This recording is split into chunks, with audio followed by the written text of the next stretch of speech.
Welcome back to the first episode of 2025 LXD Guild Podcast series. What can be a better day to start this year's podcast series when the air around you is filled with love? Yes. So, wishing you all wonderful day of love from our community. This is Sandeep Kumar, and today we are diving into a topic that's shaping the future of workplace learning. Gone are the days of one size fits all training. Now we have instructor led trainings, virtual instructor led trainings, job aids, simulations, gamifications, and so much more. But with so many options, how do organizations choose what's right thing? To help us navigate through this landscape, we have an expert in instructional design and modern learning strategies, Santosh Akella. Santosh is an L&D professional, keynote speaker, e-learning designer. He has also coached TEDx public speakers in the past and has also been in the list of top 150 speakers in the world at the World Championship of Public Speaking. Santosh has extensive experience in designing and delivering various training modalities and MNC. By education, he holds a BTech and MA in organizational psychology and 2 PG diplomas in training, along with more than 15 international certifications. So, welcome Santosh to the show. Hi Sandeep. Thanks a lot for having me here. Thanks a lot to LXD Guild. And also, of course, I wish you a very happy Valentine's Day to you as well. Yes, thank you, Santosh. Thanks for the love to the community. Okay, so let's start with the basics. With so many training modalities available, so why is it crucial for organizations to move beyond a single approach? Sure, Sandeep. Thanks for starting with this because I believe that, as Simon Sinek says, it's important to understand anything from why is it important. Or in the same workshop, we can have activities where people can move around, people can group, people can actually have more of their motor skills, kinesthetic skills being used. Whereas in a VILT, we can still have these groups because with these Zoom breakout rooms or Teams breakout rooms which are there, we can still have these group activities, but not a lot of action is possible. Again, with VILTs, the advantage is that if we are delivering a technical training, say for example, how do someone learn how to use Salesforce or how do someone use SAP, these ERP tools, then these VILTs make more sense because the instructor can share their screen, participants can follow the instructor there itself before their screen. Even although that is even possible in an instructor-led training, it is a bit cumbersome because people have to carry their laptops. Imagine people peeping into their laptop sitting in a physical room before a facilitator. So these are the conveniences with both ILTs and VILTs.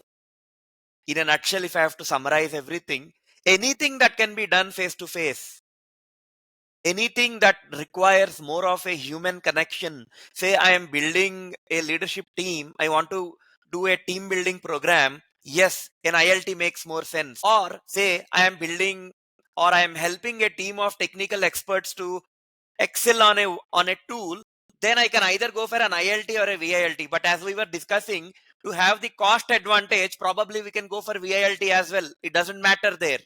So this is the difference between an ILT and a VILT. Thank you, Santosh, on that. I agree. Yes, so cost always comes first to an organization and definitely the impact. So, as you mentioned, for the leadership trainings where it is more in person and having some team activities to help them understand the the key objectives. I think that makes more sense for a ILT. But whereas the technical skills, most often, as you see, Yeah, we come across Coursera, even LinkedIn Learning, a lot of things which are going with ILT approach. With this remote work as the trend now, VILTs have definitely taken off. But what about asynchronous learning? Things like e-learning, job aids, and simulations. Okay. So just to give an idea for people who don't have an idea, synchronous learning is where the learner and the trainer are on the same page or they are live. So the learning happens live. Whereas in asynchronous learning, learning happens but not live. There may be a recorded session, there may be a recorded video, there may be a documentation which is given to the learners. They tend to use that documentation and then they learn, which means the trainer and the learner are not at the same pace. This is asynchronous learning. Now, when are these useful? These give a lot of flexibility to the learners. Because this is remote work, I can't expect people to be in a dedicated training room for a longer period of time. Because even when we are recording this podcast, I am still scared if someone will knock my door, right? So we can't expect that thing to happen. That way we are giving more ownership, more flexibility to the learners, so that in turn they are motivated to learn more. So that is where these kind of things like job aids or simulations and these things come into picture. Now, what is a simulation? Simulation is an activity where I get to experience something hands-on. So, for example, these simulations are again used both in soft skills trainings and also in technical trainings. For a soft skills training, there are certain things called as business case studies. We'll be put in a situation. Say you are in an aeroplane and the plane is gonna collapse at any point in time, and you have to convince everyone else in the room or in the plane that I should be the one who will be getting the parachute so that I can jump. Now, what does this teach? This entire simulation activity will teach how to sell yourself. This is a very simple simulation. So, you're putting them on the spot, giving them an experience which is 99.9% closer to the real time experience, and you are simulating them. So, that is why it is called a simulation. And for technical trainings these days, oh boy, there are a lot of tools which are coming up that will help them feel the screen, feel the tool, get a feeler of exactly where they have to click, where they have to enter some data, where they have to save the data, and how that gets saved. And this is actually helping in digital adoption today. And then coming to job aids. Again, job aids are not as detailed as simulations, but still they have screenshots, they have step-by-step procedures, how you can do something. Say, for example, a very typical example would be, say you don't understand how to center align your uh, text on a Word document. Then you quickly Google on Microsoft website, you find step 1, step 2, step 3, step 4. That is nothing but a job aid on a web page, whereas you put that Yes. in a document that can be called as a job aid. So these kind of modalities are helping people because the learner is not with the teacher or the trainer. These kind of supporting tools will help them get that guidance when they are stuck. Yes, Santosh. Thank you. Yeah, the example which you took is commonly referenced as WalkMe. Yes. Yes. We have that WalkMe editors, What fix? what fix. Yeah, those are more like on-screen guides or help. Amazing. That's, in fact, a great point about simulations, where you get to experience it as a hands-on rather than just only learning it where there's no connection, right? I think I'm a person for simulations, definitely. And then there's gamification, and we have done, I think, 3 to 4 podcasts and webinars on gamification. Wow. And the LXD Guild team, the community must be already well versed with gamification, but still, it's a buzzword in L&D. What's your take on it, Santosh? Right from my childhood, you don't believe me. Did you play video games? Let me ask you. Did you play video games as a child? Yes, my childhood video games were, yeah, we had that small, Yeah, like it's not mobile a phones, right? PlayStation. I mean, every generation, right from say 1990s, had a video Video game that they game, have played. And yes. and at least when I played, my parents would tell me, okay, stop playing now. You have been looking at the screen for a long time. Mm-hmm. Why? Because I got hooked. I got addicted to those games, or I was rather enjoying those games. Now, gamification uses the same principle of using a game and then teaching something. It may be a treasure hunt. Say, I have to teach someone on how to create a simple Word document. I'll say, okay, you enter this room and you click on the document. Take a left turn, take a right turn, write some 2-3 pages of text. Use bold, use italics, use formatting, use table of contents, use title, use quotes, everything. And then I put them at different points, and then at every stage I don't have just one learner, I have a group of 10 learners, and each learner is getting 1 point for each of these steps we spoke about. Now, one that gives a feeling of playing a game. I'll say, okay, Santosh, oh no, I got 3 points. Sandeep has got 4 points now. Oh no, let me go, let me go, let me do it. Now that gives that feeler. Now, why do we get that feeler? There is a reward towards the end. Someone who completes a milestone, they'll get a certificate, or they'll get some points, or they'll get that, say, a simple applaud.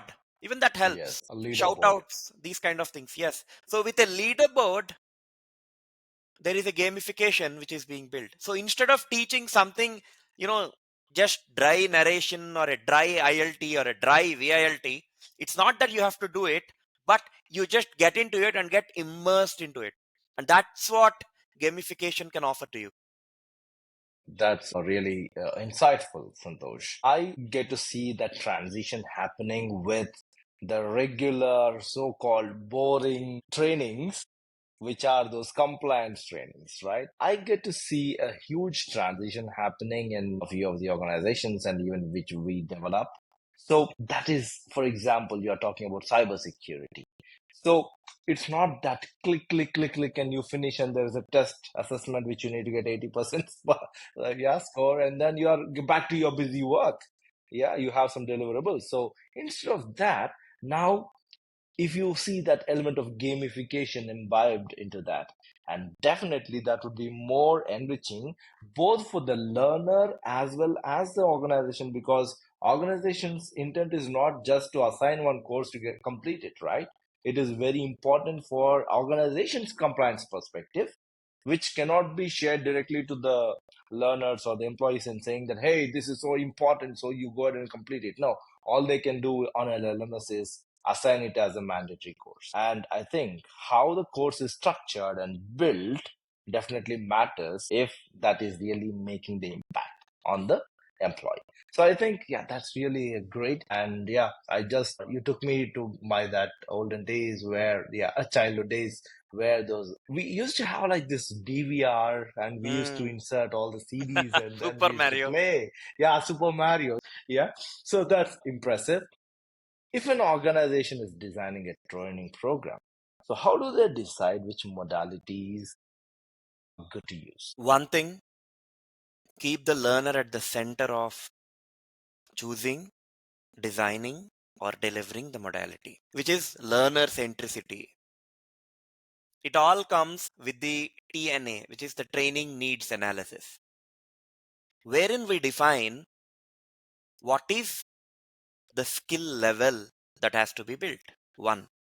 And number two, what can be done within the existing or given budget. And I can't say that I'll build a gamified tool, AI tool with limited budget. Of course, it all depends on budget. And number three, it depends on what is the outcome or what is the kind of audience you have. Depends on the age group of the audience, depends on the diversity that you have in your organization, depends on whether you are working in a hybrid mode, whether you are working in a completely work from office mode, or whether you are working completely remote. And finally, it depends upon the culture of your organization. Some organizations are not learning organizations. Some organizations learn a lot. Some organizations want to learn on the job. Some organizations want to learn off the job. So how are we designing all these modalities we have been discussing? They are all off the job trainings. Now there is on the job trainings. Can we do mentorship?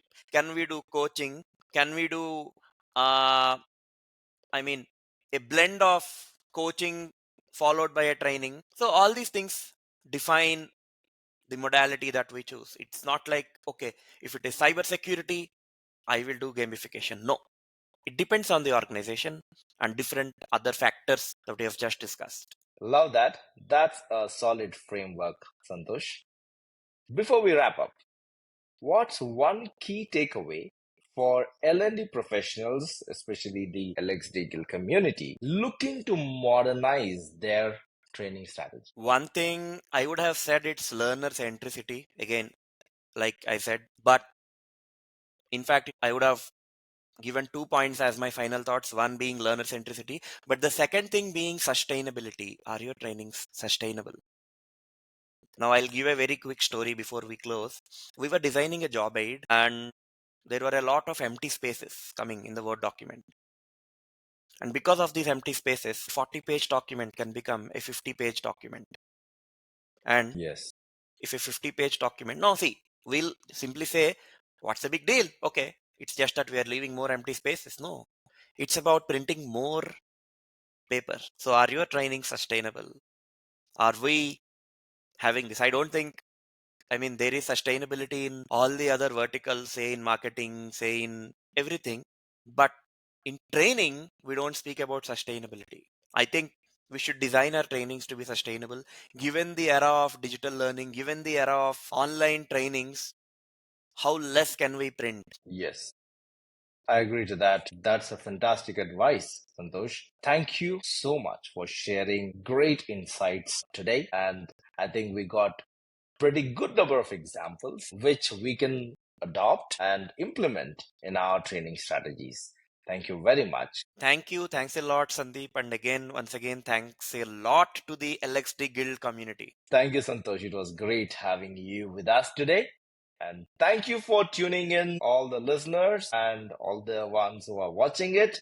If you enjoyed today's conversation, be sure to subscribe to us, and you can join LXD Guild if you haven't, because we have 5 chapters across India, and also we are launching new global chapters. Share this episode. That is where you can show love to your peers as an instructional designer or a learning professional, and connect with us on LXD Guild. We are on social platforms, LinkedIn. We are also on WhatsApp, Instagram, Facebook. Please go ahead and join us, share about us, so that we will grow as a community together, and we will continue to learn from each other. And as always, I say, at LXD Guild, learning never stops. So until next time, keep learning and keep innovating. Thank you all.